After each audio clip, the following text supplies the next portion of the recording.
Halo Lur, selamat datang lagi di channel gue. Kali ini kita mau ngebahas apa? Kali ini kita mau ngebahas bagaimana sih sholat di rumah. Sebelum itu kita bumper dulu.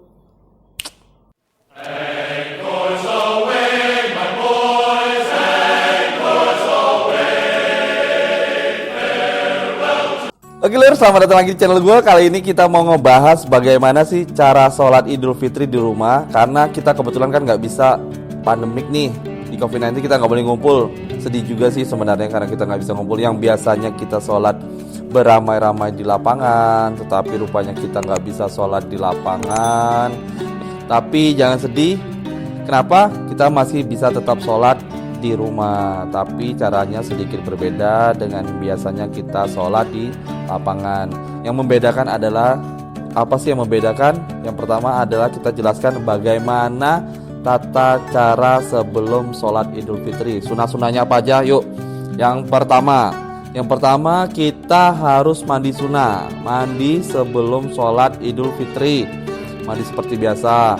Kita disunahkan mandi dengan tujuan membersihkan diri kita, menyucikan diri kita terhadap hadas-hadas ataupun kotoran-kotoran yang menempel di tubuh kita. Itu yang pertama. Yang kedua adalah kita disunahkan untuk makan kurma, dan itu hitungannya adalah witir, yaitu 1, 3, 5 dan seterusnya, pokoknya ganjil. Jadi kita memang diharuskan makan. Kenapa? Karena itu pembeda antara kita saat berpuasa dan tidak berpuasa. Karena sholat Idul Fitri kan saat waktu itu kita tidak diperbolehkan berpuasa. Makanya saat pagi hari kita disunahkan untuk makan. Setelah selesai makan kurma, nah saat itulah kita diperbolehkan untuk memulai sholat Idul Fitri di rumah. Jadi jarak antara untuk sholat Idul Fitri adalah saat matahari terbit dan saat sebelum sholat zuhur.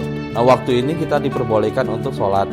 Tapi alangkah baiknya dan afdolnya kita sholat di pagi hari. Kenapa? Karena waktu itu adalah waktu yang terbaik untuk menjalankan sholat Idul Fitri. Oke, lanjut ke tahapan sholat Idul Fitri. Sholat Idul Fitri terdiri dari 2 rakaat. Yang pertama, kita disunahkan untuk takbir sebanyak 7 kali.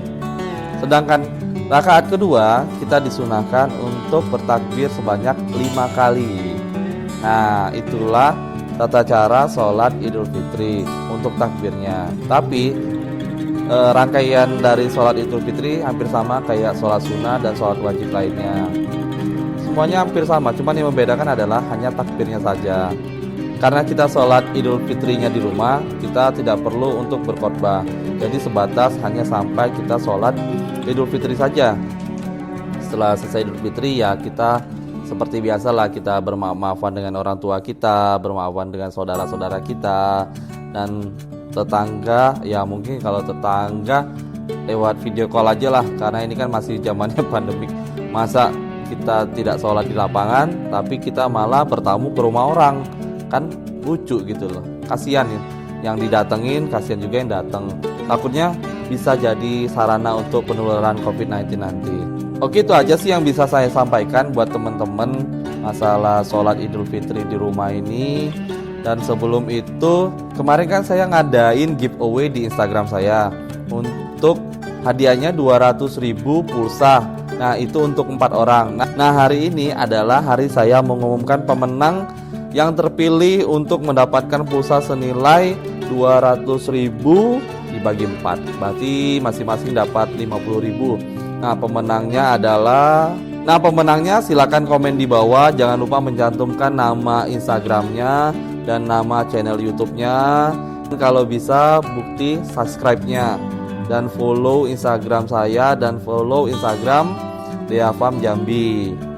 Dan sedulur semua yang mau bagaimana lihat tata cara sholat Idul Fitri yang baik dan benar sesuai dengan sunnah dan dalil-dalilnya, dan ada prakteknya juga, itu nanti saya cantumkan. Itu narasumbernya adalah Dr. Ustadz Firanda Andirja, dan itu teman-teman bisa lihat dan sedulur semua bisa lihat, bisa tonton dan bisa share ilmu-ilmunya. Kenapa? Karena beliau menjelaskan secara detail baik ada dalil dan sunnah-sunnahnya seperti apa, dan beliau tentu orang yang berkompeten, tidak seperti saya hanya menjabarkan secara garis besar saja bagaimana tata cara sholat Idul Fitri di rumah. Oke guys, jangan lupa like, komen, dan subscribe-nya. Kenapa? Membuat saya lebih bersemangat. Oke, saudara semua, jangan lupa ya. Oke, bye. Assalamualaikum warahmatullahi wabarakatuh.